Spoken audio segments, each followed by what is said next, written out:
No man thinks more highly than I do of the patriotism as well as abilities of the very worthy gentlemen who have just addressed the House. But different men often see the same subject in different lights, and therefore I hope it will not be thought disrespectful to those gentlemen if, entertaining as I do opinions of a character very opposite to theirs, I shall speak forth my sentiments freely and without reserve. This is no time for ceremony. The question before the House is one of awful moment to this country. For my own part, I consider it as nothing less than a question of freedom or slavery, and in proportion to the magnitude of the subject ought to be the freedom of the debate. It is only in this way that we can hope to arrive at truth and fulfill the great responsibility which we hold to God and our country. Should I keep back my opinions at such a time through fear of giving offense, I should consider myself as guilty of treason toward my country and of an act of disloyalty towards the majesty of heaven, which I revere above all earthly kings. Mr. President, it is natural to man to indulge in the illusions of hope. We are apt to shut our eyes against a painful truth and listen to the song of that siren till she transforms us into beasts. Is this the part of wise men engaged in a great and arduous struggle for liberty? Are we disposed to be of the number of those who, having eyes, see not, and having ears, hear not, the things which so nearly concern their temporal salvation? For my part, whatever anguish of spirit it may cost, I am willing to know the whole truth, to know the worst, and to provide for it. I have but one lamp by which my feet are guided, and that is the lamp of experience. I know of no way of judging of the future but by the past. And judging by the past, I wish to know what there has been in the conduct of the British ministry for the last 10 years to justify those hopes with which gentlemen have been pleased to solace themselves and the House. Is it that insidious smile with which our petition has been lately received? Trust it not, sir. It will prove a snare to your feet. Suffer not yourselves to be betrayed with a kiss. Ask yourselves how this gracious reception of our petition comports with those warlike preparations which cover our waters and darken our land. Are fleets and armies necessary to a work of love and reconciliation? Have we shown ourselves so unwilling to be reconciled that force must be called in to win back our love? Let us not deceive ourselves, sir. These are the implements of war and subjugation, the last arguments to which kings resort. I ask gentlemen, sir, what means this martial array, if its purpose be not to force us to submission? Can gentlemen assign any other possible motive for it?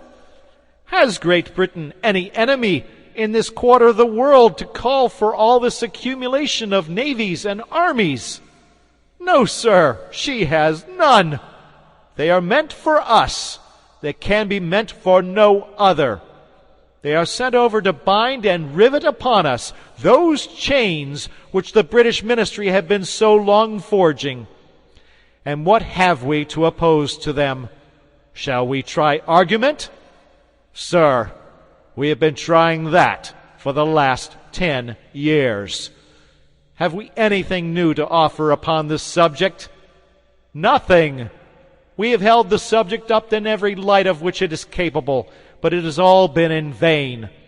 Shall we resort to entreaty and humble supplication? What terms shall we find which have not already been exhausted? Let us not, I beseech you, sir, deceive ourselves. Sir, we have done everything that could be done to avert the storm which is now coming on. We have petitioned, we have remonstrated, we have supplicated, we have prostrated ourselves before the throne, and have implored its interposition to arrest the tyrannical hands of the ministry and Parliament. Our petitions have been slighted. Our remonstrances have produced additional violence and insult. Our supplications have been disregarded, and we have been spurned with contempt from the foot of the throne. In vain after these things may we indulge the fond hope of peace and reconciliation. There is no longer any room for hope. If we wish to be free, if we mean to preserve inviolate those inestimable privileges for which we have so long been contending, if we mean not basely to abandon the noble struggle in which we have so long been engaged, and which we have pledged ourselves never to abandon until the glorious object of our contest shall be obtained, we must fight! I repeat it, sir, we must fight! An appeal to arms and to the God of hosts is all that is left us. They tell us, sir, that we are weak, unable to cope with so formidable an adversary. But when shall we be stronger? Will it be the next week or the next year? Will it be when we are totally disarmed and when a British guard shall be stationed in every house? Shall we gather strength by irresolution and inaction? Shall we acquire the means of effectual resistance by lying supinely on our backs and hugging the delusive phantom of hope until our enemies shall have us bound hand and foot? Sir, we are not weak if we make a proper use of those means which the God of nature hath placed in our power. The millions of people armed in the holy cause of liberty, and in such a country as that which we possess, are invincible by any force which our enemy can send against us. Besides, sir, we shall not fight our battles alone. There is a just God who presides over the destinies of nations, and who will raise up friends to fight our battles for us. The battle, sir, is not to the strong alone. It is to the vigilant, the active, and the brave. Besides, sir, we have no election. If we were base enough to desire it, it is now too late to retire from the contest. There is no retreat but in submission and slavery. Our chains are forged. Their clanking may be heard on the plains of Boston. The war is inevitable, and let it come! I repeat it, sir, let it come! It is in vain, sir, to extenuate the matter. Gentlemen may cry, peace, peace, but there is no peace. The war is actually begun. The next gale that sweeps from the north will bring to our ears the clash of resounding arms. Our brethren are already in the field. Why stand we here idle? What is it that gentlemen wish? What would they have? Is life so dear, or peace so sweet, as to be purchased at the price of chains and slavery?